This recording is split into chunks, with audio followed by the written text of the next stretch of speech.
Et Seigneur, ce matin, nos cœurs crient à toi pour te dire, Seigneur, touche-nous. Fais quelque chose de profond en nous. Il y a certainement quelqu'un ce matin qui a besoin d'être aidé. Il y a certainement un vase ce matin qui a besoin d'être restauré, Père. Et je prie au Dieu que comme tu m'as restauré, comme j'étais cassé, tu m'as réparé sur le tour du potier. Seigneur, je prie que tu restaures, que tu répares les vases que tu veux remplir ce matin pour les envoyer. Je prie pour mon frère, pour ma soeur qui lutte avec des défis, des combats secrets, des luttes intérieures, dans cette prison intérieure où il est depuis tellement d'années.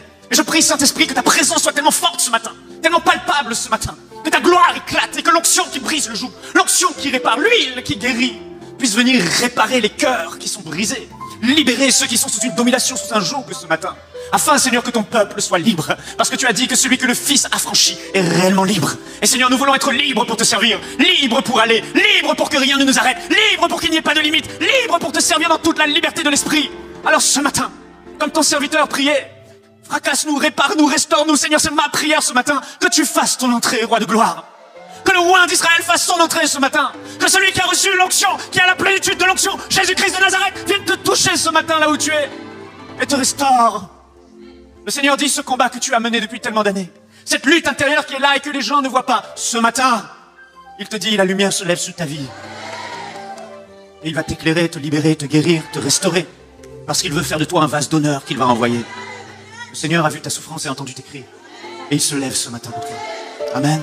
Amen. Combien d'entre vous, vous croyez que Dieu peut, en cette conférence, vous libérer, vous restaurer, vous guérir? Dieu sait, frères et sœurs. Il sait. Il sait ce que vous vivez. Il sait les combats qu'il y a à l'intérieur. Et alors qu'on est là et qu'on dit, envoie-moi, Seigneur, on veut aller, on veut évangéliser, on veut prier pour les autres. Mais à l'intérieur de toi, il y a un cri qui monte et qui dit, mais moi-même, je suis cassé, comment je pourrais aller aider les autres? Tu ne sais pas, pasteur, les défis que je vis à la maison. Tu ne sais pas les luttes que j'ai le soir, la nuit. Tu ne sais pas comment l'estime que j'ai de moi est complètement à plat. Et on me parle de m'envoyer. Mais j'ai une bonne nouvelle pour toi ce matin. Le Seigneur dans cette conférence veut t'envoyer, mais il ne veut pas t'envoyer cassé, il veut t'envoyer réparé. Il veut t'envoyer restauré. Et il est capable de le faire. Et si tu le crois, dis un bon Amen. Alléluia. Ce matin, j'ai eu à cœur d'être vulnérable avec vous. Et je vais vous partager mon histoire, mon témoignage. Et je viens de loin. Derrière les acclamations, derrière enseigne-moi.com, ensuite EMC TV, derrière la façade que vous pouvez voir, les apparences, j'étais un homme complètement brisé, un homme qui n'avait aucune estime de lui-même.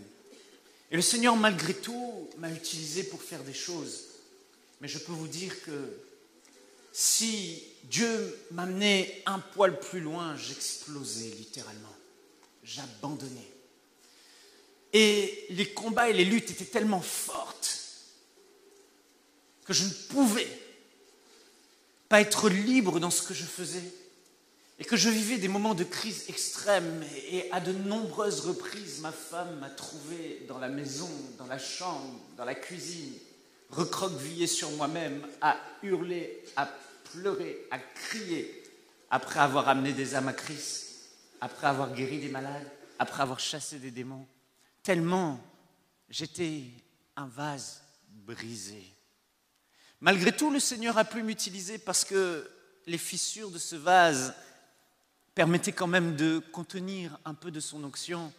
Elle s'écoulait petit à petit, elle tombait par terre, mais j'étais capable quand même de me déverser un peu sur les autres. Mais le Seigneur avait une vision plus grande. Il voulait me réparer complètement, m'emmener complètement, me restaurer complètement, pour que je sois capable de contenir davantage de sa gloire, pour ensuite me déverser sur les autres. Et je crois qu'il y a de nombreux vases aujourd'hui dans la maison de Dieu, et tu fais partie de ces vases que Dieu veut restaurer pour les remplir et pour les envoyer. On peut ouvrir nos Bibles dans 2 Timothée, chapitre 2, et on va lire à partir du verset 20. Dans une grande maison, il n'y a pas seulement des vases d'or et d'argent, mais il y en a aussi de bois et de terre.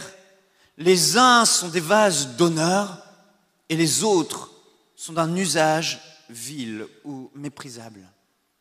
Si donc quelqu'un se conserve pur en s'abstenant de ces choses, il sera un vase d'honneur, sanctifié, utile à son maître et propre à toute bonne œuvre.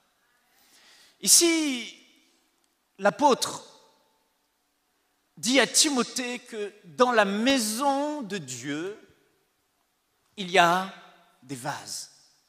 Et il compare chaque croyant né de nouveau à un vase. Il y a différents types de vases, de différentes qualités, des vases d'or, des vases d'argent qui sont réservés pour un usage noble, utile, entre les mains de son propriétaire. Et il y a des vases qui sont d'un usage vil, qu'il ne peut utiliser parce qu'ils sont impurs, parce qu'ils sont sales, ils ne servent à rien, mais ils sont là malgré tout. Et l'apôtre Paul dit que ces vases d'un usage vil peuvent et doivent devenir des vases d'honneur utiles à son propriétaire si il se purifie. Ici, il parle de l'impureté, des choses mauvaises qu'on peut faire, mais j'ai réalisé que les vases impurs ne sont pas vils, ne sont pas juste des vases où des personnes vivent dans le péché. Certes, il y a le péché, certes, il y a la fornication, certes, il y a les impuretés sexuelles, il y a toutes sortes de péchés physiques, mais il y a aussi des impuretés morales. Les impuretés morales qui nous font réagir d'une certaine manière, qui font que nous n'avons pas le caractère qu'il faut et nous ne pouvons briller parce que le vase est impur. Les blessures du cœur, les limitations, les dominations dans nos vies qui font que le vase est impur, le vase est sale. Mais il y a aussi des vases qui sont cassés, que le propriétaire ne pourra pas utiliser. Vous savez, le but d'un vase, à l'époque, particulièrement aujourd'hui, c'est principalement pour mettre des fleurs, mais à l'époque, le vase était d'une grande utilité. Il était un récipient, comme on le voit à les noces de Cana, pour mettre du vin, pour mettre de l'huile. Et les vases étaient là pour être des contenants d'éléments précieux pour son propriétaire et qui allait ensuite transporter ce vase pour le servir, pour le déverser. Et c'est exactement ce que Dieu veut faire avec nous. Nous sommes des vases, tu es un vase qui est censé sur cette terre porter la gloire de Dieu, contenir l'onction de Dieu, contenir la présence de Dieu, afin que ce vase soit d'une grande valeur à cause de ce qu'il y a à l'intérieur, et que ce vase puisse être pris par le maître, par le propriétaire, et être déversé un peu partout, comme Jésus le faisait. Voici comment Dieu a oint Jésus-Christ de Nazareth d'esprit et de puissance. Il l'a rempli de sa gloire, rempli de sa présence qui allait de lieu en lieu, faisant le bien et guérissant, délivrant tous ceux qui étaient sous la domination du diable. Donc Dieu veut déverser son onction en toi, pour ensuite te déverser. Et il veut te remplir, pour ensuite te déverser, te remplir et t'amener dans la moisson et te déverser sur les autres, pour que tu fasses du bien partout où tu vas. Il y a quelque temps,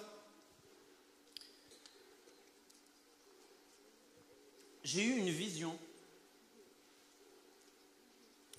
où j'étais en adoration à l'église.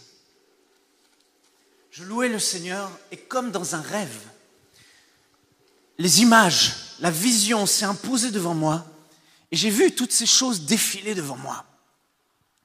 Et j'ai vu cette scène qui était là, comme un film, comme un rêve devant moi. Il y avait une grande salle immense. Et dans cette salle, il y avait toutes sortes de vases, des petits, des grands, des plus larges, des plus gros, des plus fins, plein de vases. Et tout à coup, dans cette vision, j'entends une voix qui résonne et dit « Apprête-moi des vases et remplis-les pour les envoyer dans la moisson. » Et quand cette voix se fait ressentir, je vois tout à coup un homme vêtu de blanc qui rentre dans la salle et qui va se diriger vers les vases Et il a sur son côté une fiole qui est là, il la prend. Et dans cette fiole, il a un liquide couleur brillante, comme de l'huile brillante. Un liquide précieux qui est là. Il prend cette fiole. Il commence à aller vers un vase et à déverser dans ce vase la précieuse onction, la précieuse huile. Et voilà que je constate que l'huile qui est déversée dans le vase, l'onction qui est déversée, se répand partout par terre. Et le vase ne peut la contenir. Et je regarde un peu de plus près et je vois des fissures dans le vase. Le vase est fissuré. Alors l'homme en blanc se déplace et commence à reverser de l'huile, de l'onction, le liquide précieux dans d'autres vases. Et c'est la même chose. Il reprend notre vase et c'est la même chose. Et tous les vases où il voulait déverser son onction étaient fissurés et aucun vase ne pouvait accueillir et retenir cette onction. J'étais choqué de ce gaspillage. Alors j'ai vu l'homme en blanc prendre un vase avec délicatesse et commencer à le porter. Et au moment où il prend ce vase, tout à coup, des mains sortent du vase, des pieds sortent du vase. Et le vase commence à se débattre. Non, il se débat. Et l'homme repose le vase. Il voulait amener ce vase dans une pièce que je voyais au loin. Elle était entrouverte. Et je voyais sur cette pièce un tour, comme le tour du potier qui fabrique des vases avec l'argile. Et l'homme voulait amener ce vase sur le tour pour le réparer, afin de pouvoir y déverser l'onction.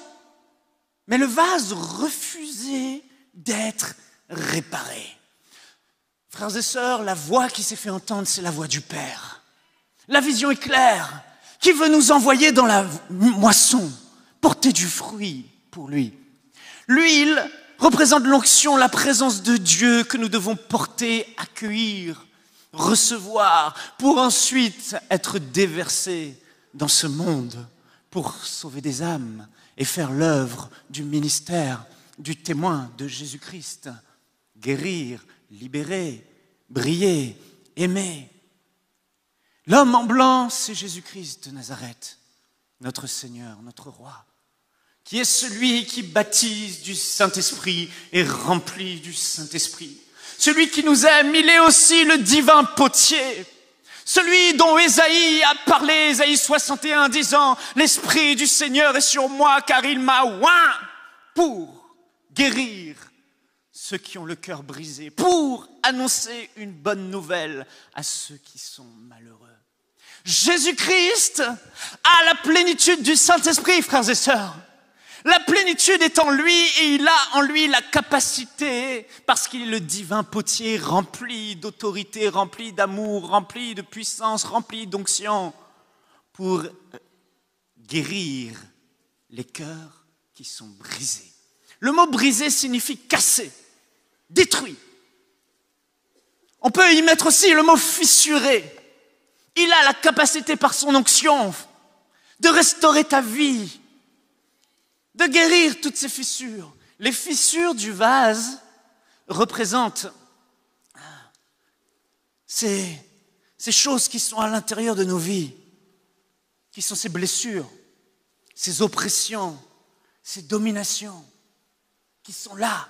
On veut faire quelque chose, mais il y a à l'intérieur de nous un combat. On n'arrive pas à le faire. On veut aller quelque part, mais on n'arrive pas. Parce qu'il y a une domination dans notre vie, le rejet, l'estime de soi. Notre caractère n'est pas capable de supporter. Notre caractère n'y arrive pas parce qu'il y a des luttes et on se retrouve comme dans une prison. Mais j'ai une bonne nouvelle pour toi ce matin. Alléluia. Jésus-Christ de Nazareth, Ésaïe 61, est celui aussi qui a l'onction pour libérer tous les prisonniers. Es-tu captif? En Christ, oui. Né de nouveau, oui. Mais est-ce qu'il y a encore à l'intérieur de toi des choses qui te limitent? Le Seigneur veut restaurer et guérir et réparer toute fissure dans le vase. Il est capable de le faire. Est-ce qu'il y a quelqu'un aujourd'hui qui le croit? Dis à ton voisin, tu n'es pas venu pour rien. le divin potier veut te réparer. Derrière le maquillage qu'il peut y avoir, derrière ces beaux sourires et ces beaux vêtements, les gens souffrent. Il y a des combats dans nos vies qu'on ne peut imaginer. Et le Seigneur sait les combats qui sont les tiens. Ces souffrances qui sont là, ces luttes qui sont là, et tu te dis, ah, comment c'est possible? Mais le temps est venu, frères et sœurs, par cette conférence, je le crois, Dieu va réparer, restaurer, et tu ne seras plus la même personne. Tu seras libre, tu seras réparé, tu seras restauré. Et ces combats, cette prison dans laquelle tu es actuellement, le Seigneur va t'en faire sortir. Le filet de l'oiseleur dans lequel tu es de ton âme, le Seigneur va t'en faire sortir. Il a déjà libéré ton esprit, il t'a déjà recréé en esprit, mais maintenant, il va restaurer ton âme. Il va guérir ton cœur blessé.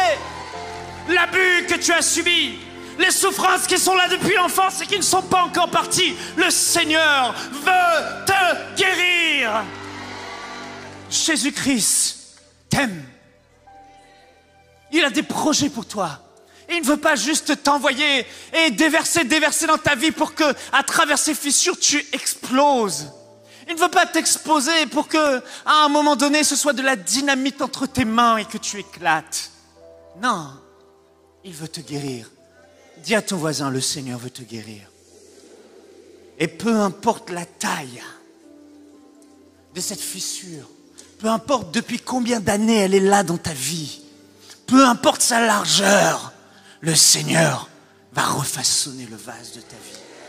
Il va la réparer et elle va disparaître complètement par la grâce de Dieu et l'onction du Saint-Esprit. Alléluia. Je suis venu ce matin pour prophétiser sur ta vie. Ce que le Seigneur a dit, voici, tu vas bâtir sur les ruines. Il va restaurer, il va réparer, il va réélever un nouvel édifice, il va façonner un nouveau vase. Il a dit au prophète Jérémie, descends et regarde, va chez le potier. Et Jérémie, le prophète, est arrivé, il a vu sur le tour du potier, le potier en train de faire un vase, mais ce vase ne réussit pas. Alors Dieu l'a refait. Et il a dit, maison d'Israël, ne puis-je pas agir ainsi avec toi? Je veux te façonner à nouveau. Je veux refaire un vase qui sera noble, utile entre mes mains, capable de recevoir l'onction et prêt à toute bonne œuvre. Mais le problème dans cette vision, frères et sœurs, le vrai problème, la problématique, c'est que les vases ne voulaient pas être réparés. Ils se débattaient, ils secouaient les mains, les pieds. Mon frère, ma sœur, l'humilité précède la gloire. Il est temps de faire tomber les masques.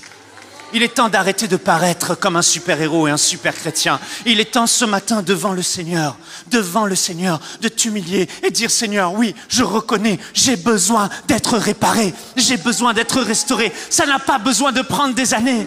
Ça a pris des années pour moi pour deux raisons. La première, c'est que je n'ai pas voulu être réparé.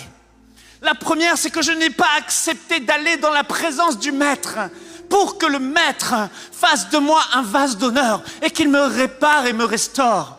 Je courais, je faisais des choses, mais à un moment donné, il faut s'arrêter aussi. Et pendant que tu es en train d'aller, il faut aussi laisser le Maître refaçonner, restaurer ce qui doit être restauré dans ta vie. La deuxième raison pour laquelle je n'ai pas pu être restauré rapidement, et ça a pris des années, c'est parce que je n'avais pas les clés. J'étais comme dans une prison. Et dans cette prison, je ne me comprenais plus moi-même. Je ne savais même plus comment m'en sortir. J'ai découvert par la suite que cette prison avait 4 verrous. Et quand j'en réglais un, il restait encore 3 autres verrous. Voyez-vous, la restauration, parfois on a un toucher de Dieu, parfois un verrou s'ouvre, mais pour sortir de cette prison émotionnelle dans laquelle j'étais, il fallait ouvrir les 4 verrous, avoir les 4 clés. Mais j'ai une bonne nouvelle, Le Seigneur m'a donné dans sa parole. Le Seigneur a conduit les choses pour que j'ai les 4 clés. Et aujourd'hui, je vais te partager les 4 clés qui, par la grâce de Dieu, m'ont complètement libéré. Aujourd'hui, ma femme peut dire, j'ai un autre mari, j'ai un autre époux. Aujourd'hui, mes amis regardent ma vie et disaient, ah, Michael, il n'y avait plus d'espoir pour lui. Ah, Michael, toujours à vivre des crises. Ah, Michael, il me couvrait, il m'aimait, il priait pour moi, mais j'étais cassé. Mais aujourd'hui, ils disent, waouh, ce que Dieu a fait à travers lui en si peu de temps est juste extraordinaire. Dis à ton voisin, prends les clés. Tu dois accepter de laisser le Seigneur te restaurer. Est-ce que tu le veux? Combien d'entre vous aujourd'hui, vous reconnaissez, levez la main, vous avez des fissures, vous avez des limitations? La plupart, il y a des combats secrets. Mais c'est possible d'être libre. C'est possible de ne plus ressentir cela. C'est possible de ne plus être complètement avec un couvercle sur sa tête et des peurs et des souffrances qui sont là.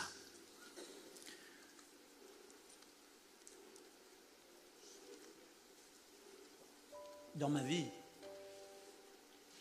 cette prison à moi, c'était le rejet. Les blessures de mon âme et les dominations dans ma vie m'empêchaient d'aller plus loin.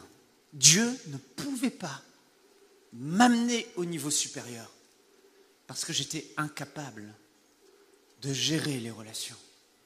J'étais incapable de supporter la moindre opposition. J'étais incapable de ne pas exploser en frustration ou de ne pas être susceptible à l'extrême. Et chaque fois que je faisais quelque chose, si j'étais seul, ça allait. Mais dès que j'étais avec les autres, c'était la fin du monde. Or, ministry is people. Le ministère, c'est les gens. Et dès que j'étais confronté à des gens, ça finissait toujours mal. Dieu ne pouvait pas m'amener plus loin. Je n'étais pas capable de porter plus, de recevoir plus, tant que je n'étais pas réparé. À maintes reprises, j'ai voulu tout abandonner. Je ne compte même plus les fois où j'ai dit « je pars », où j'ai fait des crises, où j'ai fait du chantage, tellement il y avait des combats à l'intérieur qui n'avaient pas lieu d'être. Les gens ne me comprenaient plus, mais c'était plus fort que moi. Je ne me sentais pas aimé, je ne m'aimais pas, je ne savais pas qui j'étais. C'était terrible. Je me regardais face à un miroir et je me disais « mais c'est qui lui? Michael ?» J'ai aucune espèce d'idée de qui c'est. Je n'avais pas d'identité, je ne connaissais pas ma valeur. J'étais incapable de recevoir l'amour des autres. Sur une photo, tout le monde était en couleur, mais moi j'étais la seule personne en noir et blanc. Aucune estime de moi-même. Ça, c'était qui j'étais. Je n'étais pas capable de m'aimer. Le rejet avait plombé ma vie. Et cette prison dans laquelle j'étais avait 4 verrous. Le premier verrou, je l'ai appelé le verrou de la désobéissance. Le deuxième verrou, c'est le verrou des liens sataniques, des dominations sataniques qu'il pouvait y avoir dans ma vie. Le troisième verrou de cette prison qu'il fallait ouvrir pour être complètement libre, c'était les blessures du cœur, qui remontent même parfois jusqu'à l'enfance. Et le quatrième verrou, et pas des moindres, c'était les forteresses de mensonges qui sont dans nos pensées. Les mensonges, aussi petits soient-ils, sont dévastateurs et régissent tout notre comportement. Alors, depuis mon enfance, j'ai lutté avec le rejet. Et le rejet, c'est ce sentiment intérieur qui est plus fort que toi et qui fait que tu ne te sens pas aimé et que tu ne te sens pas accepté des autres. Comme je vous disais, c'est ce sentiment qui fait que vous vous isolez Et vous ne pouvez pas répondre pleinement à l'appel de Dieu parce que vous passez votre temps à fuir les autres, à fuir l'élévation, à fuir l'opportunité que Dieu met devant vous parce que vous ne vous sentez pas capable de surmonter cette souffrance qu'il y a quand vous êtes en relation avec les autres. Souvent, comme je vous le disais, j'étais en proie à de grandes crises émotionnelles et l'incapacité de répondre à mes responsabilités. J'ai fait des crises. Et vous savez, pour moi, pendant longtemps, même si je suis né de nouveau, pendant longtemps, j'ai cru que la cause de mon état, c'était les autres. Et c'était les épreuves. En gros, si je réagis de cette manière, et si j'explose, et si je vis des crises, et si je suis susceptible à l'extrême, c'est parce que, en fait, je traverse des épreuves. Et on pense que ce sont les épreuves qui nous rendent mauvais dans cette situation. J'aimerais dire à quelqu'un aujourd'hui que les épreuves ne te rendent pas mauvais. Les épreuves ne sont pas mauvaises, mais les épreuves vont révéler ce qu'il y a de mauvais dans ton cœur. Les épreuves vont être le miroir du reflet de ton âme. L'épreuve ne rend personne mauvais, mais l'épreuve va faire ressortir toute la frustration, toute la colère, toutes les limitations, toutes les souffrances qu'il y a à l'intérieur et vont les mettre au grand jour. L'épreuve ne rend personne mauvais. Voilà pourquoi Dieu va dire à son peuple, Israël, je vais te faire passer par le creuset de l'épreuve. Le creuset, c'est quoi? C'est cette grande marmite dans laquelle on mettait de l'or. Et l'or, on faisait chauffer cette marmite à l'extrême pour que l'or soit épuré et que les impuretés se séparent de l'or, que les impuretés remontent à la surface et que l'or reste en bas. Le creuset faisait ressortir les impuretés. Les épreuves sont là dans ta vie. On t'a fait ceci, on t'a dit cela, et voilà comment tu réagis, voilà comment tu es. Mais mon frère, ma sœur, ce n'est pas la réaction de l'autre qui est le problème. Le problème, c'est toi. J'ai réalisé que le problème, c'était moi. Il y avait à l'intérieur de moi des choses qui avaient besoin d'être guéries. Il y avait à l'intérieur de moi un homme qui était complètement enchaîné et emprisonné et qui avait besoin d'être restauré. Il y avait des fissures dans mon vase. Et Dieu va faire passer son peuple au creuset pour qu'il puisse réaliser à travers les épreuves quel est son état, quelle est sa vraie valeur, comment il est à l'intérieur et qu'il puisse venir à Dieu humblement pour être restauré. Nos églises sont trop remplies de vases brisés. Nos églises sont trop remplies de personnes qui souffrent. Nos églises sont trop remplies d'aveugles qui veulent essayer de diriger des aveugles, de blessés qui veulent essayer de porter des blessés. Mais le Seigneur veut guérir les blessés pour que tu sois capable de les porter, les vrais blessés sur ton dos et de les restaurer. Il veut que tu ne saignes plus pour que tu puisses prendre soin de ceux qui saignent. Il veut que tu brilles. Il veut que la joie et que l'amour soient réellement dans ta vie. Il veut enlever toutes ces limitations et ces frustrations. Plus j'étais confronté aux autres et plus je souffrais, c'était difficile. Plus je m'isolais. Et j'ai dû m'enfermer dans le travail et je passais mes journées à travailler. Et j'étais seul. La réalité, c'est que je fuyais la souffrance. La réalité, c'est que je ne voulais plus être blessé par les autres. Alors, je m'isolais. Jusqu'au jour où j'ai rencontré Yveline, la Miss des Miss.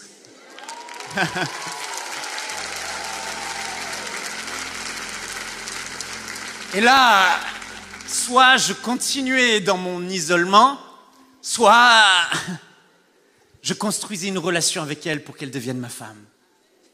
Et là, ça a été le pire de tout. Parce que le rejet, plus tu aimes une personne, et plus cette personne va te blesser. Plus tu vas être réceptif, susceptible aux réactions et aux paroles de cette personne. Plus tu aimes une personne et plus tu vas te sentir rejeté vis-à-vis de cette personne si tu n'es pas guéri et restauré. Et je me souviens de ce jour où Yveline, pour la première fois, me fait rencontrer toute sa famille au mariage de sa sœur. On va en Suisse, je prends le train, j'arrive là-bas, et dans la voiture, avec sa famille, elle est là et ses amis qui sont derrière, et elle va être là dans la voiture et elle va me faire une petite remarque. Je ne sais plus sur quoi était cette remarque, mais une réflexion banale. Mais lorsqu'elle va me faire cette remarque en public, à l'intérieur de moi, tout explose et je deviens susceptible à l'extrême et je vis une crise. Une crise à un tel point que je ne vais plus parler dès cet instant jusqu'à pendant plus de 24 heures, près de 2 jours, je ne vais plus dire un mot et ne plus lui adresser la parole. Et là, frères et sœurs, j'ai 23, 24 ans. Et là, frères et sœurs, je prêche l'évangile. Et là, frères et sœurs, je vois de belles choses avec le Seigneur. Mais je suis complètement fissuré. Et là, mon épouse, je suis là le soir, elle voit avec sa famille, elle parle. Et j'ai la marraine, les tantes, les oncles qui voient Michael, le futur peut-être époux de Yveline. Ils viennent me voir. Et là, je suis sur la table et je dessine pendant des heures sur une feuille. Tout le monde dans le banquet du mariage. Et disent, ça va? Ça va. Tout va bien? Ça va. Ça va. Et je ne parlais pas, je m'isolais. Je n'ai plus parlé ni à elle, ni à ses parents. Le lendemain, je ne parlais plus. Elle m'a ramené à la gare pour rentrer en France. Et là, dans ces moments-là, il fallait absolument que je trouve une raison. Et vous savez, quand vous souffrez de rejet, les autres deviennent tout à coup les coupables parce que ils sont responsables de votre état. Il faut trouver une raison qui justifie votre souffrance intérieure. Alors vous vous donnez tout un tas de prétextes. Et tant que vous ne trouvez pas une raison, parce que vous ne comprenez pas ce que vous vivez, vous ne comprenez pas pourquoi vous êtes comme ça, c'est plus fort que vous, ça vous domine. Alors, quand je trouve une raison, là je dis, ah ça doit être ça. Et là je lui donne la raison pour justifier mon comportement. Et c'est le seul moyen de m'en sortir, sinon je pourrais sombrer indéfiniment, sans jamais me relever. Alors je rentre à la maison, j'ai trouvé ma raison, ça va mieux, on commence à reparler, et puis là, elle m'appelle le soir. Et on s'appelle au téléphone, et là, elle me refait juste une autre remarque, une petite remarque. Et là, de nouveau, j'explose. Impossible. Je suis obligé de raccrocher le téléphone. Et en raccrochant le téléphone au nez, je me mets à pleurer. Et je pleure, je dis, Seigneur, mais pourquoi je suis comme ça? Seigneur, pourquoi je suis comme ça? Pourquoi je n'arrive pas? Pourquoi je suis orgueilleux? Ça ressemblait à de l'orgueil. Ça ressemblait à ne pas être capable de recevoir des remarques sur sa vie. Alors je pensais que j'étais orgueilleux. Et tout à coup, la voix du Saint-Esprit s'est fait entendre. Et il m'a dit, Michael, tu es victime de rejet. Tu souffres de rejet. Pour la première fois de ma vie, j'ai entendu ce mot rejet. Et peut-être toi aussi tu vis ces choses et tu vas te reconnaître. Peut-être que d'autres c'est la peur, d'autres c'est la haine, la colère. Ces choses qui en toi te dominent complètement, hein, que tu n'arrives pas à dominer. Peut-être que d'autres vous vous dites, wow, moi ça va. Mais peut-être qu'aujourd'hui tu peux te dire, wow, je vais avoir des clés pour aider ceux qui, comme Michael, ont traversé ces situations, pour pouvoir les aider. À ce moment-là, j'entendais pour la première fois le mot rejet. Et l'Esprit de Dieu a ouvert mes yeux sur ce qu'était le rejet. Et j'ai commencé à voir mon enfance, toutes les situations où je me suis retrouvé rejeté. Frères et sœurs, le diable est méchant. Il est venu pour détruire, égorger et tuer. Et depuis notre enfance, parfois on vit des choses. Et le diable et le mal semblent s'acharner sur nous et on vit des situations qu'on trouve complètement injustes. Et j'ai traversé toutes sortes d'injustices et de situations. Tu te dis, mais pourquoi ça m'est arrivé? La réalité, c'est qu'il y avait des esprits derrière qui agissaient dans ma vie. Il y avait des liens spirituels. Tout petit, je me souviens, j'aimais beaucoup le football. Et j'allais en bas de chez moi, j'habitais dans les cités HLM à l'île de la Réunion. Il y avait un terrain et tous mes amis étaient allés sur ce terrain pour jouer au foot. Et lorsque moi j'ai voulu aller sur le terrain, j'ai compté le nombre. Ils étaient en nombre pair et en nombre impair, donc il y avait une place pour moi dans une équipe. Et je jouais bien au football, j'étais un bon joueur, je marquais des buts. Et là j'ai dit aux amis du quartier, j'ai dit, est-ce que je peux jouer? Il y a une place pour moi. Et ils m'ont dit, non, il n'y a pas de place pour toi. Je dis, mais pourquoi? Et là j'ai eu le cœur qui a été brisé, j'ai commencé à me dire, mais pourquoi ils sont comme ça? Et je courais, j'appelais mon papa, papa, ils veulent pas me laisser sais jouer. Et j'essayais de faire des crises comme un enfant pour qu'on me laisse rentrer. Je forçais les portes. Mais très tôt dans mon enfance, il y a des choses qui étaient là et qui m'ont blessé. Frères et sœurs, si vous êtes des parents, je veux vous encourager. Ne méprisez pas, ne minimisez pas les blessures dans le cœur de vos enfants. Parce que s'ils ne sont pas guéris, ils vont traîner avec ça toute leur vie. Mais j'ai une bonne nouvelle. Moi-même, quand j'ai été guéri, moi-même, quand j'ai été délivré, ma fille qui avait 4 ans, 2 ans, je ne sais plus combien, elle commençait à manifester aussi ces crises de rejet. Mais le Seigneur, lorsqu'il m'a libéré, lorsque le lien est tombé, lorsque la malédiction a été brisée, et ma fille a été complètement libérée aussi. Si tu ne le fais pas pour toi, fais-le pour tes enfants. Si tu ne veux pas être libre pour toi et tu ne trouves pas la motivation pour toi, fais-le pour ta descendance. Parce que tu ne veux pas leur transmettre ces liens dans ta vie. Et si tu brises ce lien, toute ta descendance ne le vivra pas. Et ma fille a été libérée du rejet en même temps que moi, j'ai été libéré du rejet. Ne m'expliquez pas comment, mais la Bible dit que les enfants sont sanctifiés par les parents, non? Il y a un lien entre les parents et l'enfant. Alléluia. Et puis, j'étais là et mon père, je me souviens un jour, un enfant du quartier, j'ai touché un mégot comme ça qui était éteint, consommé de cigarettes par terre. J'ai juste fait ça, je ne l'ai même pas mis à ma bouche. Et ce garçon du quartier qui était le fils du concierge allait voir mon père et il a dit à mon père que j'avais fumé. Je n'avais même pas fumé. J'ai dit, papa, je n'ai pas fumé. Mon père m'a enfermé dans la chambre parce qu'il a préféré croire cet enfant que me croire. Et j'ai été retrouvé enfermé dans cette chambre pendant une journée sans manger. J'ai commencé à vivre des blessures profondes. Je me souviens, j'allais chez Nicolas, un ami populaire de l'école, j'étais au collège, et Nicolas et moi, on était les garçons qui essayaient d'être populaires. Et puis il avait invité tous les amis à son anniversaire, tous ceux de la classe. Et moi, j'arrive, je ne suis pas invité. Alors, je vais frapper à la porte naïvement, parce que je veux être invité. Et là, je cogne à la porte. Est-ce que je peux rentrer? Il y a tout le monde qui fait la fête. Il ne m'ouvre pas. Non, t'es pas le bienvenu. Mais je dis, mais pourquoi? Moi aussi, je veux être là. D'habitude, on fait des choses ensemble. Pourquoi tu m'invites pas? T'as invité toute la classe, mais pas moi. Qu'est-ce que je t'ai fait? Tu m'as rien fait. T'es pas le bienvenu. Il y avait les filles, il y avait les garçons. Moi, non. Et puis, à un moment donné, je continue à insister.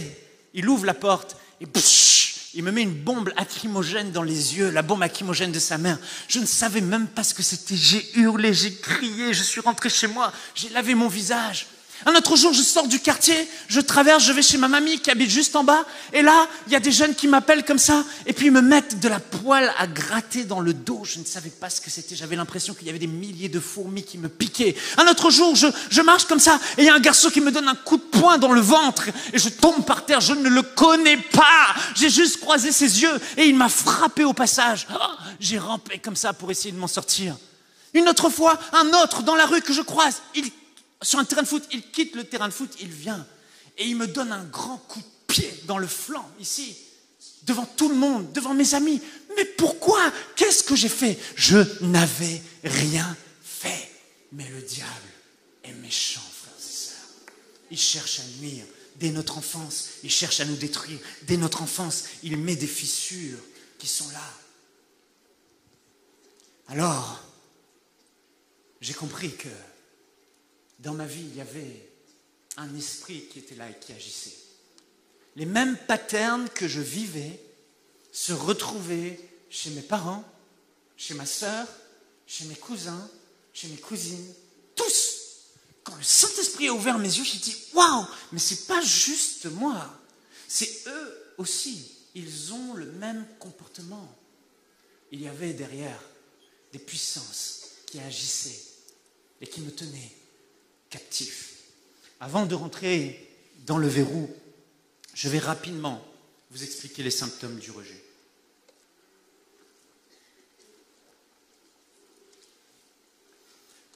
Alors, c'est l'incapacité à recevoir l'amour des autres. J'étais imperméable. Je ne pouvais pas me sentir aimé. On me rendait des services, je ne ressentais pas l'amour. On me touchait, je ne ressentais pas l'amour. On me disait qu'on m'aimait, je ne me sentais pas pour autant aimé. Ça me coulait dessus, ça ne pénétrait pas. Je me souviens, ma femme, après le mariage, elle me caressait le visage Et je lui disais, arrête de me caresser le visage.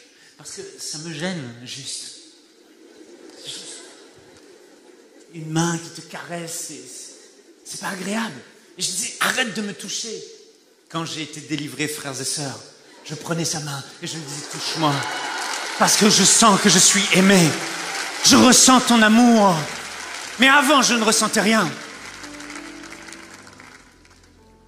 Incapable de recevoir l'amour des autres. Toujours prêt à rendre service, bien sûr, et à aider les autres. Parce qu'en aimant les autres et en aidant les autres, tu te sens accepté. Tu te sens être quelqu'un. Tu te sens faire partie du groupe et avoir de la valeur et exister. Mais moi, être aidé des autres et demander de l'aide, c'était impossible. L'incapacité de m'aimer moi-même, comme je vous l'ai dit, je ne savais pas qui j'étais. Est-ce que tu sais qui tu es? Quand tu te regardes, est-ce que tu connais? Es-tu capable de dire ton prénom et de dire que tu t'aimes? Moi, j'étais incapable.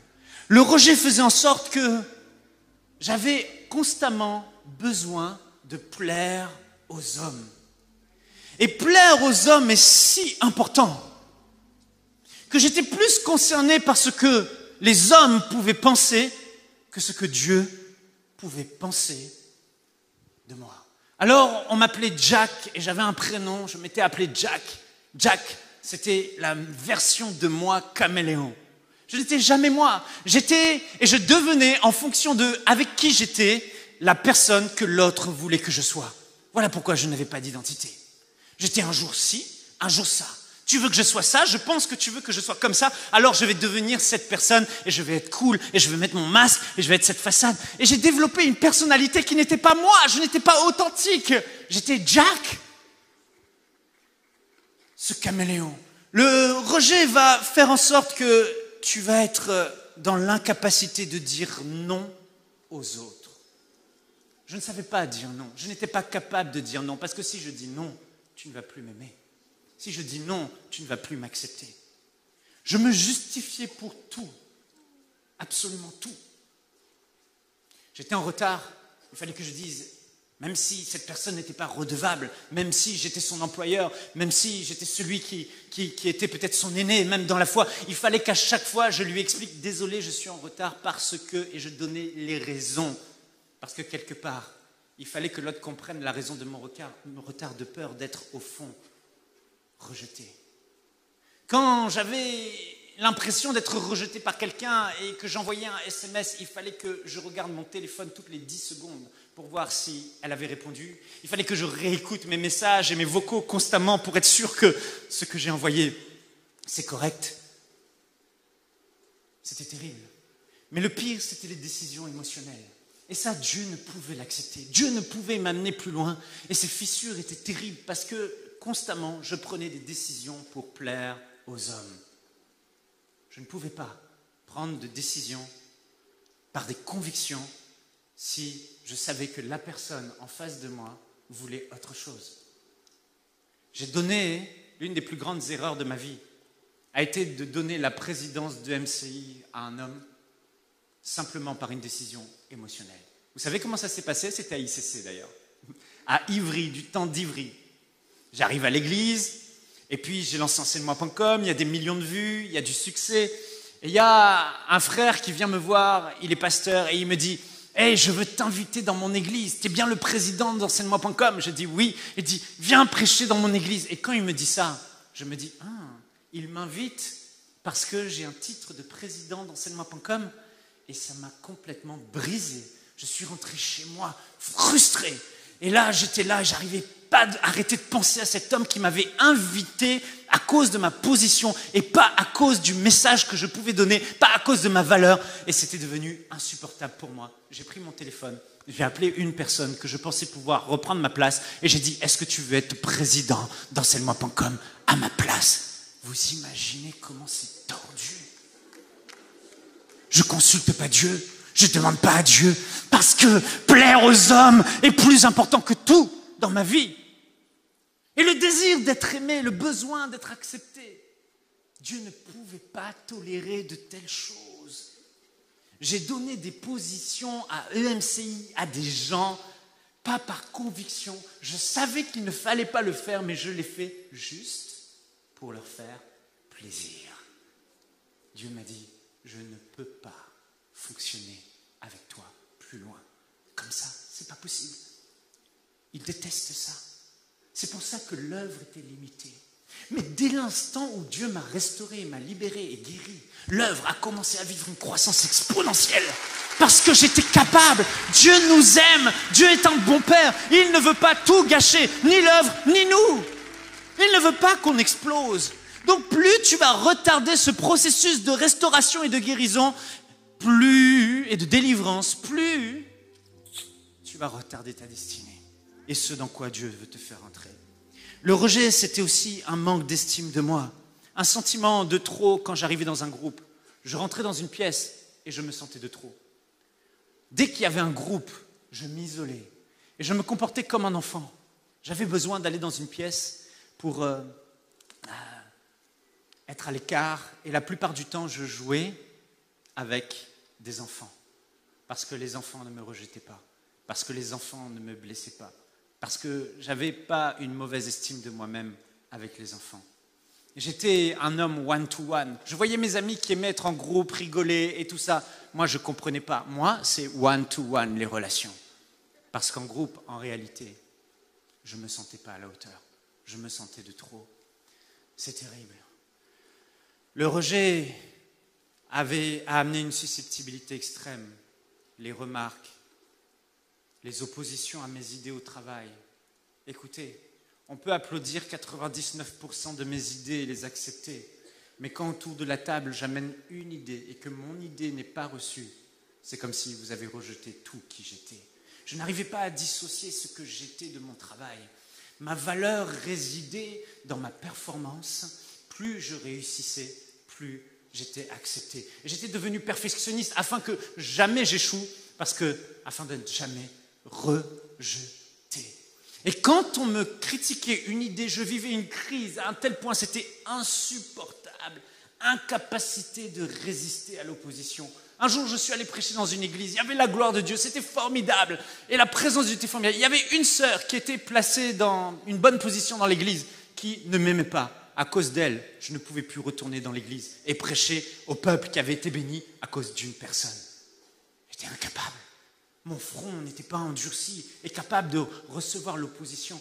Il fallait constamment, à cause du rejet, que ce soit les autres qui m'approuvent et les autres qui me valident. Je ne pouvais pas moi-même appuyer mon idée et ma conviction. On devait me prendre par la main et venir me chercher. Ça, c'était l'œuvre du rejet. À cela s'est ajoutée la peur d'échouer. Alors on critique quand on souffre de rejet. On critique les autres. On devrait davantage évangéliser. Mais quand on te propose à toi d'aller dans la rue et d'évangéliser, tout à coup tu réalises que tu n'y arrives pas. Et tu ne veux plus. Parce qu'en fait, tu as peur d'échouer. J'ai vécu des crises d'auto-rejet terribles. Comme je vous disais, ma femme m'a retrouvé à maintes reprises, mes amis en larmes, terribles, tétanisés, incapables de continuer à travailler, incapables de vouloir rester dans l'œuvre, incapables de vouloir rester dans le ministère. Parce que je venais de vivre une crise. Je me frappais la tête. Je me maudissais par mes propres paroles. Michael, t'es qu'un Quand quelqu'un disait quelque chose de moi, je prenais ce qu'il disait et j'en faisais une vérité. L'autodestruction, le rejet. C'était terrible.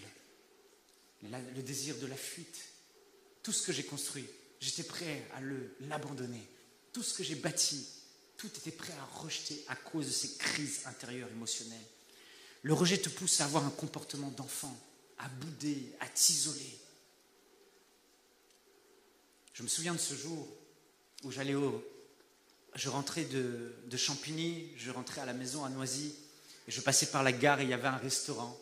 Et Jérémy et Annabelle étaient là, ils avaient invité un couple d'amis au restaurant, et ils ne m'avaient pas invité. Je suis passé par la vitre, je les ai vus, ils m'ont salué, coucou, et ils m'ont fait viens. Et là, c'était terrible, la fin du monde. J'ai baissé mon regard, je suis parti. Annabelle a couru. Michael, mais viens avec nous. Je l'ai regardé, je dis non, je ne viens pas. Et je pleurais, je suis parti. Parce qu'il aurait fallu que ça vienne d'eux. Ça doit venir des autres. C'est impossible, tu aurais dû y penser avant. Parce que je souffrais de rejet. C'était compliqué. L'apitoiement sur moi-même, le calimero. Quand vous souffrez de rejet, il faut que les autres le voient. Et vous allez vous apitoyer sur vous-même pour attirer l'attention et que les autres viennent vers vous. L'incapacité de faire face à mes responsabilités. Je ne pouvais pas prendre de décision par moi-même. Il fallait que j'aie l'approbation des autres. Je ne me sentais ni père, ni mari. Je ne me sentais pas l'époux d'Yveline. Je ne me sentais vraiment pas comme un père. Je ne me sentais vraiment pas comme le père de Louis et de Sophia. J'étais un ami, un colocataire, mais je n'avais pas mes responsabilités de leader. Je n'y arrivais pas. C'était terrible. Le rejet, le besoin de l'approbation des autres, la dépendance affective et le besoin cyclique de savoir qu'on m'aime vraiment. Il fallait que de manière répétée, quand mon âme avait besoin de se sentir à nouveau aimée et indispensable, il fallait que je vive une crise. Et je crée des crises, je crée des problèmes, je crée des situations pour que je réalise que j'ai de la valeur et qu'on veut toujours de moi. C'était horrible. Est-ce que vous me suivez toujours? Est-ce que ça parle à quelqu'un ce matin? Alors c'est un peu différent ce matin, mais c'est important. Et si je prends le temps de vous dire tout ça, c'est que peut-être vous réalisez aussi les fissures de votre propre vie. Et puis, il y a ces 4 verrous. Le premier verrou, qui veut savoir le premier verrou? C'est celui de la désobéissance.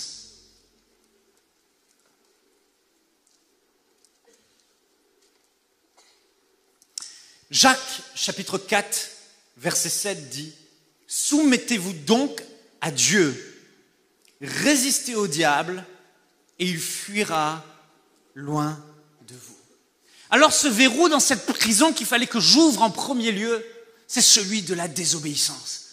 Ma vie était une vie finalement de désobéissance à Dieu. Parce que Dieu me disait « Voici comment tu dois te comporter, Michael », mais moi je me comportais d'une manière différente de ce que Dieu voulait. J'obéissais à mes émotions plutôt qu'obéir à Dieu. Et la clé qui va ouvrir ce verrou, mon frère, ma sœur, ce premier verrou de cette prison dans laquelle tu es enfermé, c'est la repentance. La repentance commence par l'humilité. L'humilité de reconnaître ton état devant Dieu. L'humilité de reconnaître que tu es cassé, que tu es brisé, que ça ne va pas à l'intérieur et que tu as besoin de l'aide de Dieu. L'humilité que ceux autour de toi aussi puissent, tu enlèves ce masque et que tes frères et tes sœurs puissent prier pour toi et t'aider. L'humilité d'exposer ta vie et dire oui, j'ai mal, oui, je souffre. Tant que tu ne voudras pas montrer cette vulnérabilité à ceux qui t'entourent. L'humilité, la Bible dit, précède la gloire. Dis à ton voisin, ça commence par la repentance. La première des choses que j'ai fait, c'est que j'ai demandé pardon à Dieu. Quand j'ai réalisé que je souffrais de rejet, de l'avoir accepté dans ma vie. Et la première des choses que j'ai faites, c'est que j'ai renoncé à ces œuvres.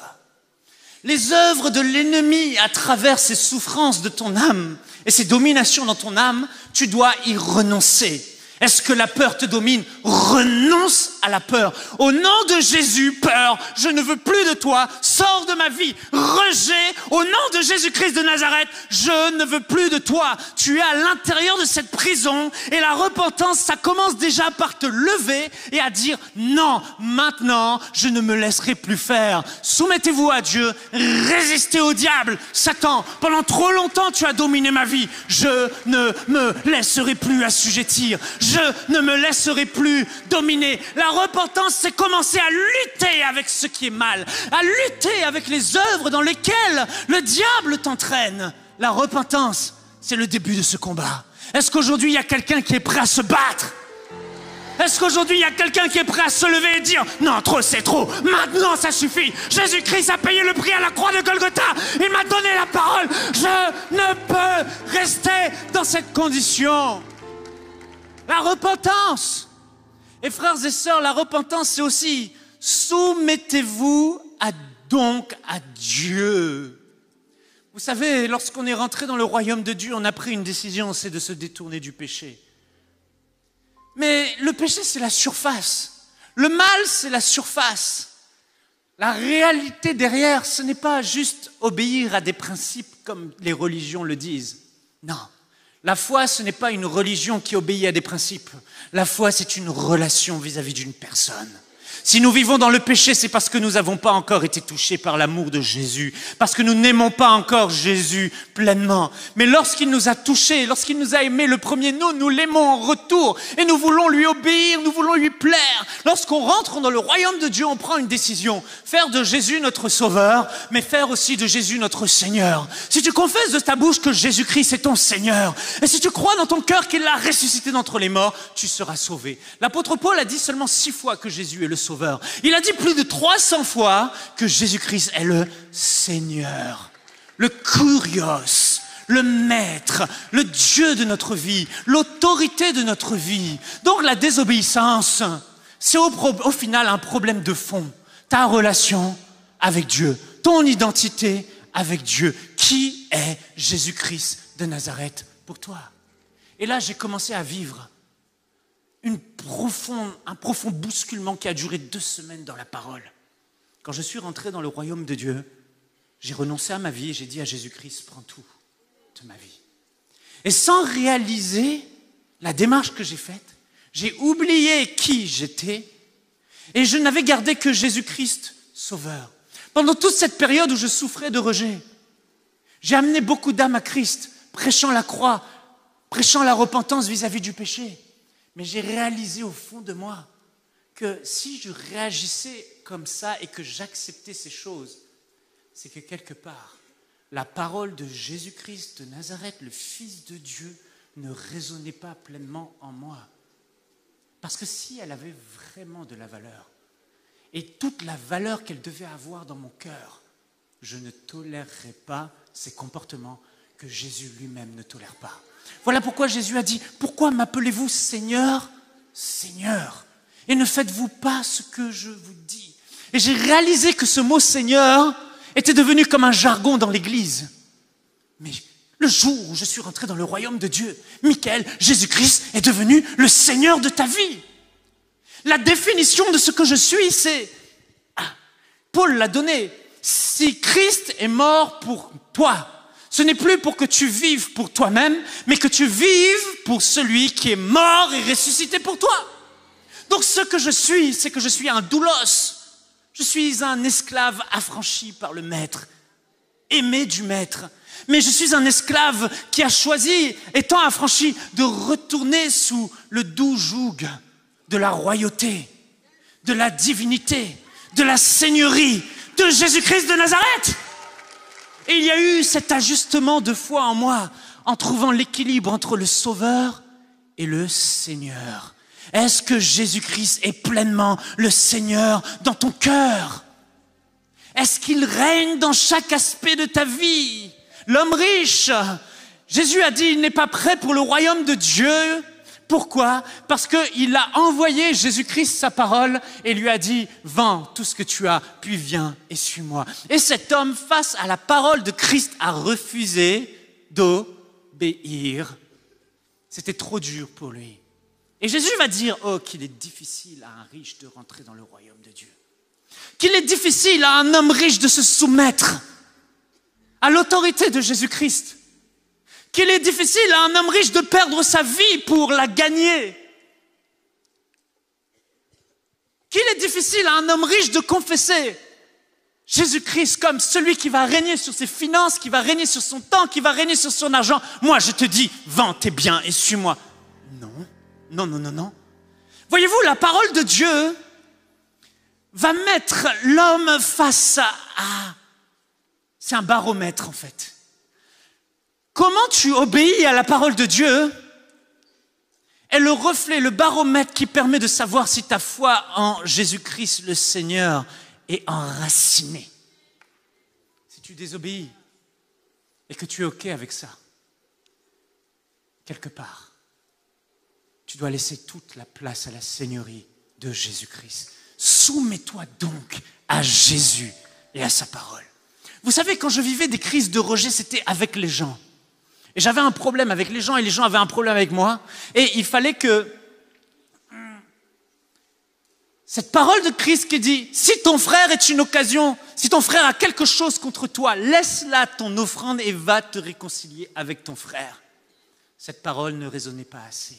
Mais quand j'ai rétabli Jésus-Christ pleinement dans ma foi, Jésus-Christ le Seigneur de ma vie, celui pour qui je vis et à qui je ne discute pas la parole, parce que c'est la décision que j'ai prise et c'est ce qu'il est pour moi et c'est le vœu de l'engagement de foi que j'ai fait. À ce moment-là, cette parole me met face à une décision, soit j'obéis, soit je désobéis. Mais je n'ai plus le choix, lorsque Jésus-Christ est réellement le Seigneur de ma vie, de me soumettre à la parole de Dieu et d'aller me réconcilier, de tenir bon. Donc ce premier verrou est désamorcé par la clé de se soumettre à l'autorité de Jésus-Christ dans sa parole. Alléluia, est-ce que quelqu'un me suit? Parfois tu es là et tu veux t'isoler, tu veux abandonner. Le ministère, c'est trop dur, la pression, les fissures, toutes ces choses, tu vas exploser. Mais voici que le Seigneur te dit, si tu m'aimes, paie mes brebis. Si tu m'aimes, sers-moi. Tu n'as pas d'autre choix que de suivre ton maître. Donc là, tu as fait un gros parcours. Tu as compris déjà que tu souffres de cette domination, de cette souffrance à l'intérieur de ton cœur. Et tu as compris que maintenant, il faut te repentir et arrêter de désobéir, rétablir l'équilibre de la foi en toi et poursuivre. Alors, j'ai ouvert ce premier verrou, mais il y avait un deuxième verrou. Ce deuxième verrou, c'est celui des liens sataniques. J'avais besoin de vivre une délivrance. Parfois, tu es là, j'avais fait un grand pas, il y avait un grand chemin, je savais quel était mon ennemi, je savais comment lutter avec ça, mais c'était quand même plus fort que moi. Il y avait une force qui me dominait, je n'arrivais pas à lutter contre. La Bible dit dans Éphésiens, frères et sœurs, nous n'avons pas à lutter contre la chair et le sang, mais contre des esprits méchants, des dominations, des autorités spirituelles. Il y a dans le monde spirituel des esprits qui sont là et qui tirent les gens vers le bas, qui les limitent, qui les oppressent de l'intérieur par toute forme de peur, de rejet, d'oppression, d'impureté, toutes sortes de choses qui sont là. Mais derrière, il y a une puissance invisible qui te tire. Et moi, je ne savais pas. Et puis un jour, j'ai pu rencontrer un homme. Je suis allé chez lui, et vers Mulhouse, il habitait. Il fait à peu près 600 délivrances par année. On m'avait parlé de lui. Un pasteur qui faisait constamment des rêves impurs et constamment des cauchemars chaque soir. Et allait là-bas, il avait été délivré. Et moi, je suis allé et je me suis assis sur son canapé dans son sous-sol. Et je me suis dit, écoute, je vais tout te délivrer ma vie. Je vais tout déballer. Je lui ai dit des choses que j'avais jamais dit à personne. Sur toute ma vie, parce que je voulais être débarrassé de cette chose. Et puis, il a commencé à prier, et rien ne se passe. Et puis, à un moment donné, il ouvre la parole de Dieu. Et il dit, il est écrit dans la parole de Dieu, tu obéiras à la voix de l'Éternel ton Dieu. Tu obéiras à la voix de l'Éternel ton Dieu. Et vous savez, le rejet m'empêchait d'obéir pleinement à la voix de l'Éternel mon Dieu, parce que je voulais aller là, et il me tirait par ses souffrances intérieures de l'autre côté. Et quand il a dit ça, frères et sœurs, mes mains se sont croisées comme ça, mes pieds se sont croisés comme ça. Moi, je suis très rationnel, très cartésien, même dans la foi. Et j'étais là, et je dis, mais qu'est-ce qui m'arrive? Et là, je pouvais observer tout ce qui se passait, et je suis tombé par terre. J'avais les mains comme ça, qui se tordaient dans tous les sens, les pieds qui se tordaient dans tous les sens. En fait, j'étais en train de vivre la réalité spirituelle de mon être intérieur. Je voyais que j'étais attaché, les mains attachées, les pieds attachés par des liens spirituels, des esprits mauvais qui me tenaient. Et cela depuis les générations d'avant, certainement. Parce que les péchés des pères, non seulement il y a nos péchés qui ont des conséquences dans le monde spirituel, mais en plus les péchés des pères qui ont des conséquences. Mais gloire soit rendue à Jésus-Christ. À la croix de Golgotha, il a payé le prix pour qu'on n'ait plus à subir ces choses. Il a triomphé et il nous a donné le nom qui est au-dessus de tout nom, afin qu'au nom de Jésus, tout genou fléchisse et toute langue confesse que Jésus-Christ est Seigneur à la gloire de Dieu le Père. Voici, je vous ai donné le pouvoir en mon nom de chasser les démons, de marcher sur toute la puissance de l'ennemi, et rien ne pourra vous nuire. Il a dit toute la puissance. Les liens générationnels, c'est rien pour Jésus. Par l'autorité de son nom, ce matin, il veut briser cela dans ta vie. Ce que tes pères ont eu, ce que tes parents ont eu, ce que tes frères et sœurs ont, ce ne sera pas ton partage. Au nom de Jésus, sois libéré. Et lorsqu'il a dit, il a continué à prier, mes bras ont éclaté, mes pieds ont éclaté, se sont séparés. Et la domination, le lien générationnel satanique a cessé d'opérer dans ma vie. C'est à ce moment-là où ma femme a pu commencer à me toucher, je ressentais l'amour. Il y a eu un avant et un après. Il y a vraiment eu... En fait, ce qui s'est passé, c'est depuis ce jour, j'étais vraiment capable de résister sans une lutte trop forte. Ça coulait, ça me faisait encore quelque chose, c'était encore difficile, mais ce n'était pas insurmontable. Vous savez, lutter avec la chair, avec la thérapie, avec la réflexion contre ce genre de choses ne donnera rien. Tous n'ont pas des liens sataniques. Peut-être certains ont que 3 verrous, les 3 autres, peut-être que 2 autres verrous, mais moi c'était les 4. Et là, il y a eu un changement. Le 3e verrou, ce sont les blessures du cœur. C'est redoutable, comme je vous l'ai dit, et parfois ça remonte à l'enfance. Mais il y a des choses que les gens ont fait que tu ne méritais pas. Des injustices que tu as subies. Des abus que tu as subis. Même parfois depuis ta plus tendre enfance. Et ces choses ont laissé des séquelles. Des blessures qui n'ont jamais été guéries. Et moi, mes blessures avaient besoin d'être guéries. Et le Seigneur m'a conduit et m'a donné la 3e clé qui ouvre ce verrou. Et vous savez quelle est cette clé pour guérir des blessures intérieures? Quelqu'un sait? Allez. Le pardon. Alléluia. Est-ce qu'on peut acclamer Dieu pour le pardon? Jésus l'a souligné. Il a ressouligné. Et ce qui est formidable avec le pardon, c'est que tu peux le traiter en une journée. Et quand tu le traites, tu appliques le pardon, c'est immédiat. La guérison est instantanée. La guérison est complète. Le pardon, c'est comme cette pommade spirituelle que tu mets sur la plaie de la blessure de ton cœur, qui répare, qui restaure, qui guérit. La plupart des gens qui viennent me voir pour une délivrance à l'église, ils sont nombreux. Et à chaque fois, le moment du pardon est presque plus fort que le moment de la délivrance. Est presque plus important parce que tu peux être délivré. Mais quand tu as un cœur blessé, tu continues à blesser les autres. Quand tu as un cœur blessé, tu continues à avoir des mauvais comportements. Et j'avais aussi besoin de guérir dans mon cœur. Jésus a dit dans Matthieu chapitre 6, verset 14, « Si vous pardonnez aux hommes leurs fautes, votre Père céleste vous pardonnera aussi. Mais si vous ne pardonnez pas aux hommes, votre Père ne vous pardonnera pas non plus vos fautes. » Vous savez, il y a l'onction de guérison. Il y a le baume du pardon qui va opérer lorsque vous pardonnez, va libérer une grâce sur votre vie qui n'était pas là parce que vous reteniez des gens captifs. Et moi, il y avait des gens auxquels je pensais. Des petites pensées. Vous savez, ces pensées un peu de rancune. Et vous êtes là et vous dites, mais cette personne, j'aimerais pas que finalement elle réussisse dans la vie. Et vous vous reprenez à penser, à dire, ce sont des personnes qui vous ont offensé. Vous n'arrivez pas au plus profond de votre cœur, avec vérité, authenticité, à leur souhaiter la réussite et le succès. C'est la preuve que le pardon n'est pas encore complet en vous. Certaines choses qui vous ont blessé, certaines paroles qu'on vous a dit, vous avez encore des flashs de ces choses du passé. Elles vous reviennent. Pas capable de ne pas avoir ces ressentiments intérieurs. Et ce qui est fou avec le pardon, c'est qu'on ne prend pas un moment sérieux pour guérir et pardonner. Alors, j'ai été conduit au Colorado chez un couple avec mon épouse, on est allé. Et ils nous ont dit, mais est-ce que dans votre vie, vous avez pardonné à ceux qui vous ont offensés? Oui, j'ai pardonné. Et ils m'ont dit, mais est-ce que vraiment tu as fait face à un moment donné à ces blessures que tu as?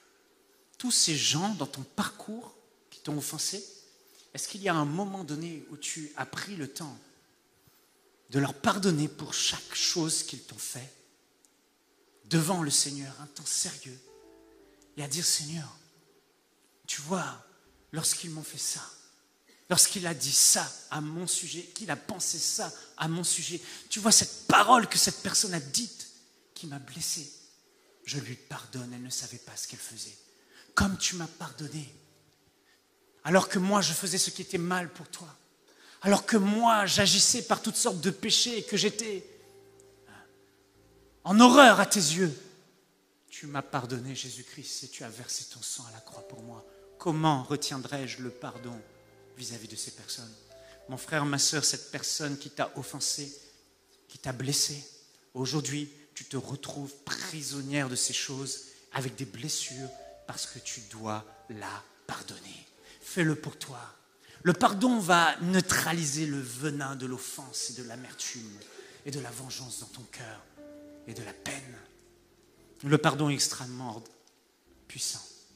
J'ai pardonné de tout mon cœur à toutes ces personnes. J'étais étonné de voir le nombre de larmes qui coulaient pour des situations qui semblaient insignifiantes. Mais je suis ressorti de là, le cœur léger, guéri, en une journée. Fais-le pour changer ta vie. Va voir ton leader spirituel, va voir un frère, prends chaque situation, écris s'il faut des lettres de pardon, mais pardonne. Le pardon devient complet lorsque tu vas même jusqu'à bénir la personne. Et dans ton temps de prière, ne te contente pas de dire « j'ai pardonné », bénis la personne, Père, alors qu'il a abusé de moi. Alors que c'était mon papa et qu'il devait de prendre soin de moi. Il m'a abusé, il m'a frappé, il m'a violé. Seigneur, pardonne-lui. Il ne savait pas ce qu'il faisait. Sauve son âme. Bénis cette personne. Bénis tes parents. Bénis tes frères et sœurs. Il y a une personne ici. Ton cousin t'a abusé. Je le vois dans l'esprit. Pardonne-le, ton frère, ta sœur, ton oncle, ta tante, pardonne de tout ton cœur. Tu ne méritais pas de le vivre, mais tu dois pardonner pour guérir. Pardonne. Prends un temps sérieux, une journée suffit, une journée, mais fais-le, sinon ces fissures resteront. Et le dernier verrou, je finis avec cela, et on va prendre un temps de prière. Ce sont les forteresses de mensonges. C'était le dernier. Et celui-là, c'est le seul qui prend du temps. Tous les autres. Mais le mensonge, ça peut prendre quelques semaines, quelques mois. Vous savez, le cerveau de l'homme, c'est comme le siège de nos pensées. Des chercheurs chrétiens, des thérapeutes chrétiens ont fait une expérience. Des gens, des croyants qui étaient complètement dépressifs, toujours malheureux, toujours tristes, toujours opprimés. Ils ont réalisé que ces personnes croyaient dans des mensonges. Et vous savez, la Bible dit que l'homme est comme les pensées de son âme. Et le diable sait que si on pense mal, on va réagir mal, on va créer des mauvaises habitudes et on va façonner un mauvais caractère en nous. Donc il va attaquer nos pensées. Et c'est terrible de voir ce qu'une petite pensée est capable de faire, un petit mensonge est capable de faire dans une vie. C'est terrible. Dis à ton voisin, mensonge. C'est terrible. Les chercheurs ont réalisé qu'ils vont exposer, ils ont demandé à ces personnes de lister sur une feuille tous les mensonges dans lesquels ils croient, tout ce qu'ils entendent dans leur tête. Je ne suis rien, je vaux rien. Si je ne suis plus utile, on ne m'aimera plus. Et ça, c'était un mensonge que j'avais. Mais le seul moyen de renverser les mensonges, c'est la vérité de la parole de Dieu. Vous connaîtrez la vérité et la vérité vous rendra libre. J'ai dû prendre ce mensonge, Michael, si tu ne performes pas, on ne t'aimera pas. Si tu n'es pas le meilleur, on ne t'aimera pas. Michael, si tu ne réussis pas, on ne t'aimera pas. L'amour des gens est conditionnel pour toi. Au point où quand on me rendait un service, j'étais persuadé que c'est parce qu'on voulait soutirer quelque chose de moi. Je n'arrivais plus à croire en l'amour. Mais la vérité de la parole de Dieu, je l'ai pris face. Et j'ai commencé à confesser la parole, à déclarer la parole, jour après jour. Voici ce que dit la parole de Dieu. Dieu a dit qu'il m'aime d'une manière inconditionnelle. Je n'ai pas besoin de faire le bien pour être aimé de Dieu et d'être parfait pour être aimé de Dieu. Comme le fils prodigue, son père l'a aimé. Dieu m'aime d'un amour inconditionnel. Michael, la vérité, c'est que tu n'as pas besoin d'être parfait. Tu es aimé de Dieu. La vérité, c'est que même si les hommes ne t'aiment pas, il y a ton Père, ton Créateur qui t'aime. Jean 3,16 dit, Dieu m'a tant aimé qu'il m'a donné son Fils unique. Dieu m'a tant aimé. Mon frère, ma sœur, lorsque j'ai commencé à bombarder la vérité, la vérité a renversé les mensonges. Et quand les mensonges n'étaient plus, Le quatrième verrou a sauté. Chaque mensonge est détruit, déraciné par la vérité de la parole de Dieu. Il est temps que, comme Jésus, tu commences à te lever et tu dises, lorsque le Satan vient avec ses traits enflammés de mensonges dans ta vie et tous les traits qui sont dans ton dos qu'il a plantés, dans ton âme qu'il a planté, il est temps que tu viennes et tu dises, il est écrit. Si tu es le Fils de Dieu, ordonne à cette pierre de se changer en pain. Il est écrit. Jésus a répondu par la parole de Dieu. Frères et sœurs, la Bible n'est pas un livre ordinaire. Elle est la parole de la vérité. La vérité qui renverse les mensonges. La vérité qui détruit ces faux raisonnements à l'intérieur de toi. Tu prends la vérité et tu dis, il est écrit. Remarquez, Jésus est la parole de Dieu. Tout ce qu'il dit est la parole de Dieu. Mais lui-même va faire référence à ce qui est écrit. Est-ce que tu confesses ce qui est écrit? Les chercheurs ont pris et ils ont réalisé que quand ces personnes étaient exposées à la vérité pendant plusieurs jours, tous les jours, ils entendaient la vérité au lieu d'entendre les mensonges. Les neurones avaient avant cela de la glu sur chaque connexion. Les synapses, là, je ne sais plus trop exactement. Mais il y a les embouts au bout des connexions, des synapses. Et c'était plein de glu dans le scan. Et après avoir fait cet exercice, juste la vérité remplace le mensonge. Chaque mensonge remplacé par la vérité. Il réalisait que ces neurones s'agitaient et ces petites boules pleines de glu faisaient tomber toute la glu et elle disparaissait. La glu de la dépression disparaissait. Tout ce qui était dans l'âme, toutes ces choses disparaissaient quand ils étaient exposés à la vérité. La vérité vous rendra libre. Lisons rapidement dans 2 Corinthiens au chapitre 10, versets 4 à 5. En effet, les armes avec lesquelles nous combattons ne sont pas humaines, elles sont puissantes. Grâce à Dieu, pour renverser des forteresses. Nous renversons les raisonnements et tout obstacle qui s'élève avec orgueil contre la connaissance de Dieu. Nous faisons toute pensée prisonnière pour qu'elle obéisse à Christ. Nous faisons de tout mensonge à l'intérieur de nous. Nous l'amenons, tout mensonge, à obéir à la vérité et à se soumettre. Les armes avec lesquelles nous combattons, quelle est cette arme? Cette arme est la parole de Dieu. Tu prends cette arme et elle a la capacité de renverser les forteresses. Depuis ton enfance, depuis toutes ces années, le diable a monté à l'intérieur de toi, pas un petit mensonge, mais des forteresses dans lesquelles tu es emprisonné. Une forteresse, tu ne peux pas la pénétrer. La parole de Dieu n'arrive plus à pénétrer. La joie n'arrive plus à pénétrer, pardon. L'amour n'arrive plus à pénétrer. La paix n'arrive plus à pénétrer. Et tu n'arrives plus à être libre parce qu'il y a des forteresses de mensonges qui bloquent. Mais la solution, nous dit l'apôtre Paul, c'est comme au temps où il y avait des murailles et des forteresses. Le seul moyen de passer et de pénétrer à l'intérieur, c'était d'envoyer des catapultes au même endroit, de bombarder au même endroit et de voir les murailles s'écrouler. Tu dois prendre la parole de Dieu, la confesser, la mettre en pratique, la confesser, la mettre en pratique, la confesser, la mettre en pratique.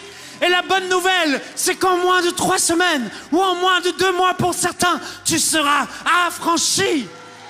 Fais-le pour toi, fais-le pour le royaume de Dieu, fais-le pour être libre, parce qu'à moins que tu ne traites ces mensonges, tu ne seras pas totalement libéré.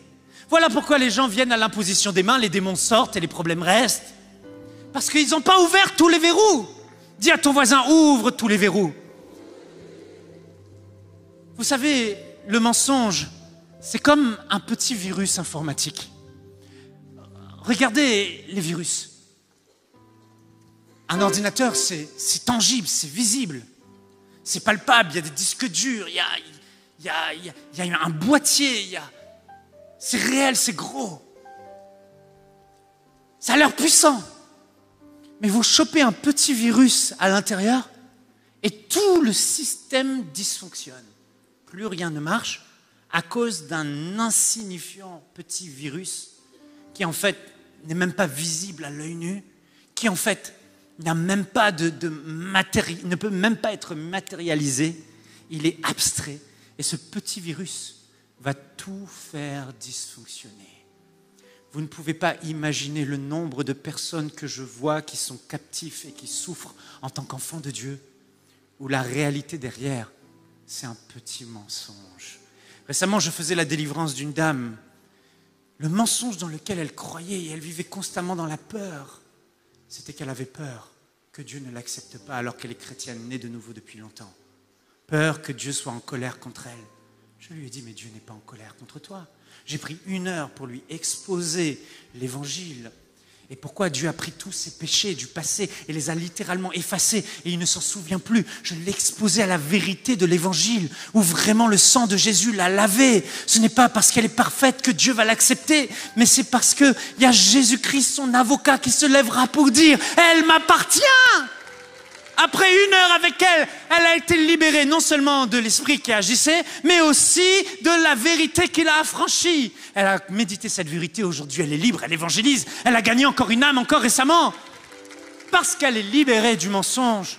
Une femme en Belgique, super ministère, chanteuse, m'appelle pour dire « J'ai besoin d'une délivrance ». Je prie pour sa délivrance sur Skype avec son mari à distance. Des grosses manifestations démoniaques. Boum, délivrée. Mais elle avait un problème et c'était le sujet de la prière. Depuis son mariage, elle ne pouvait pas avoir de relations sexuelles avec son mari. 10 ans de mariage. Servante de Dieu. Elle était fermée comme une huître. Elle ne pouvait pas. Elle bloquait. La réalité, c'est qu'elle a été délivrée. Je me suis dit, après c'est bon, c'est fini. Elle va pouvoir s'ouvrir. Non. Le démon, la délivrance n'a pas réglé ce problème. C'était un autre problème. La réalité, frères et sœurs. Vous savez, c'était quoi qui faisait que cette femme, pendant 10 ans, ne pouvait pas avoir de relation avec son mari, ne pouvait pas avoir d'enfant? Les deux sont chrétiens nés de nouveau. Vous n'allez pas en croire vos yeux. En discutant avec elle, c'était un tout petit mensonge. Tout petit. Elle trouvait que son mari n'était pas assez spirituel parce qu'il regardait tout le temps des matchs de foot avec ses amis, au lieu d'aller évangéliser et passer son temps à prier. Hé! Hé! Hé!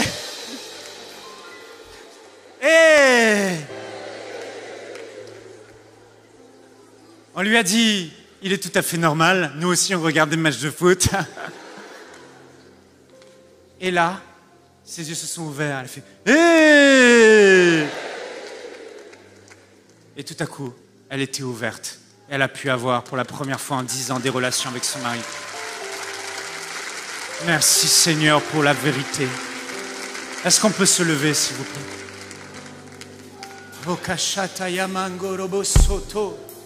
La louange, vous pouvez venir. Juste prendre un petit temps de prière. Pasteur Freddy, si possible. On peut prier? Non, non, je peux prier. Oui, il y a le temps. Korabasoto romoshoko rababaya. Rekarabasoto babaye rekeresoto mande. Rekarabasoto yoroboshaka rababaya. Leta mamamakari mamamasoto. Rekadababa. Est-ce qu'on peut chanter ce chant? Il y a puissance dans le nom de Jésus.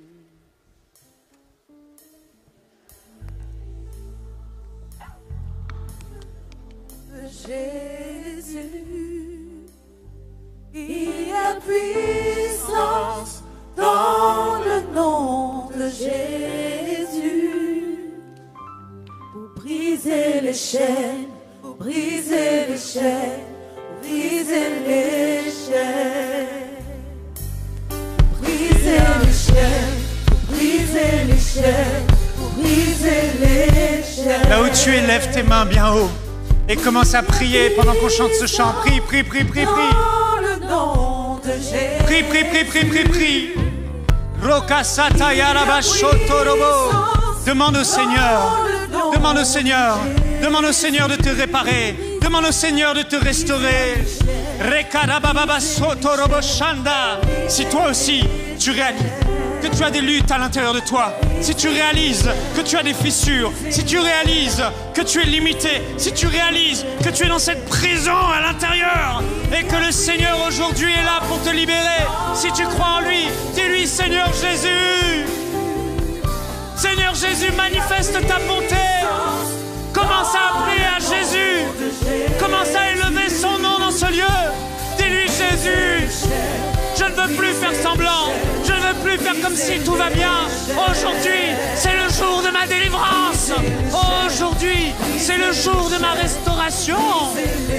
Reka mama mama mama sotorobo. Reka bababaya. Rabababaya. Rabababaya. Esprit de Dieu, viens maintenant. Esprit de Dieu, viens maintenant. Esprit de Dieu, viens agir maintenant. L'Esprit de Dieu vient sur toi maintenant. Cette domination sur ta vie, cette chose qui te limite, qui est là, qui est là, qui est là. Au nom de Jésus, renonce à cette chose. Est-ce que c'est la peur qui te retient? Est-ce que c'est le rejet? Est-ce que c'est la colère, la haine, l'impudicité, l'impureté? Au nom de Jésus maintenant, renonce! Je renonce! Dis, je renonce à cette chose!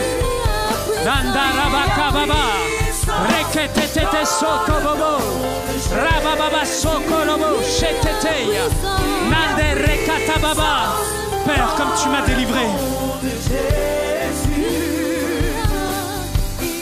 Père, comme tu m'as délivré. Seigneur Jésus, que ta grâce et que ton onction coulent ce matin. Tu as dit que tu voulais réparer des vases. Tu as dit que tu voulais restaurer des vases. Ishata yamaka rebebe. Eterebe sokorobo shata.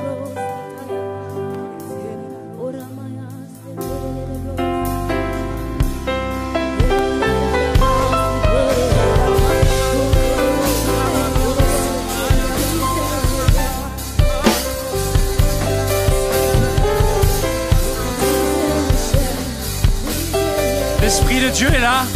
On va prendre un temps de prière. Rovava soto. Il commence à agir maintenant. Indaramako rabababa.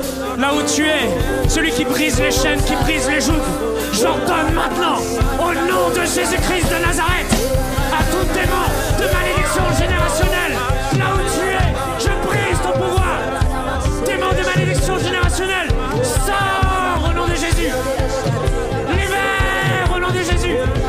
Maintenant même, esprit de rejet, esprit de mort, esprit de destruction, libère cette personne. Rakaba sotorobo, echete remakarababa, rakatata. L'Esprit de Dieu vient maintenant te libérer. Indaramakandere, rekatasa. Si tu ressens, maintenant l'Esprit de Dieu est en train d'agir en toi. Avance-toi simplement. Rekasoto, ebabarayaramakate, irasata. Si tu as besoin d'une délivrance, iramasoko, avance devant. La présence de Dieu est là. L'Esprit de Dieu va agir.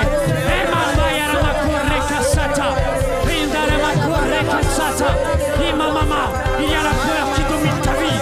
Le soir, tu fais des cauchemars. Le soir, tu es angoissé. Le soir, le sommeil ne vient pas. Imasoto, comme chez tes parents. Le Seigneur te libère aujourd'hui de ce joug. Indanamakandere, Rekarabasoto, Rekarabasoto, Rakasata, Itaramako rebebe, Iramakasante yerebe, Etevereka soto, Eteribababa, Ishata yarama, au nom de Jésus-Christ de Nazareth.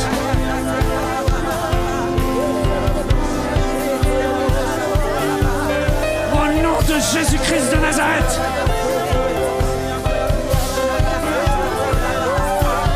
Satan, lâche! Lâche! Lâche! Lâche! Au nom de Jésus! Au nom de Jésus! Libère! Ça! Ça! Libère! Libère! Libère! Au nom de Jésus-Christ de Nazareth! Levez-moi cette sœur, levez-la, levez-la.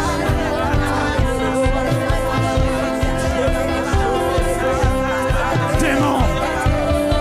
Au nom de Jésus de Nazareth!